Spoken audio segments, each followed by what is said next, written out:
Hello everyone, কেমন আছে তোমরা সবাই? অনেকদিন যাবৎ এগরোল খাবার ইচ্ছা হচ্ছিল, তাই বাড়িতেই বানিয়ে নিলাম দোকানের মতো এগরোল। তাই পরিমাণ মতো ময়দা নিয়ে লবণ ও সাদা তেল দিয়ে ভালোভাবে মেখে নিতে হবে। মাখা হয়ে গেলে পরিমাণ মতো জল দিয়ে ময়দাটাকে আরও একবার ভালোভাবে মেখে নিতে হবে। মাখা হয়ে গেলে ডো পাকিয়ে নিতে হবে, যতগুলো সম্ভব ময়দা থেকে বের করা যায়। তারপর ময়দাটাকে গোল করে রুটির আকারে বেলে নিতে হবে। এইভাবে প্রত্যেকটা কেটে রাখা লেচি থেকে পরোটার আকারে বেলে নিতে হবে।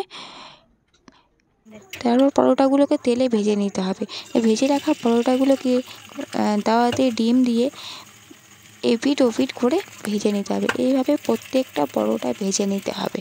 ভেজে নেওয়া হয়ে গেলে কেটে রাখা শসা কুচি, গাজর কুচি দিয়ে উপর থেকে সস দিয়ে রোল করে নিলেই তৈরি হয়ে যাবে দোকানের মতো পারফেক্ট এগরোল। তোমরা কারা কারা এগরোল খেতে ভালোবাসো অবশ্যই কমেন্ট করে জানিও। ভিডিওটা ভালো লাগলে লাইক, কমেন্ট অ্যান্ড শেয়ার করে সাবস্ক্রাইব করে পাশে থেকো। এই ধরনের আরও ভিডিও পাওয়ার জন্য চ্যানেলটাকে অবশ্যই সাবস্ক্রাইব করো। ততক্ষণের জন্য অন্যান্য ভিডিওগুলো দেখার অনুরোধ রইল। ততক্ষণের জন্য টাটা।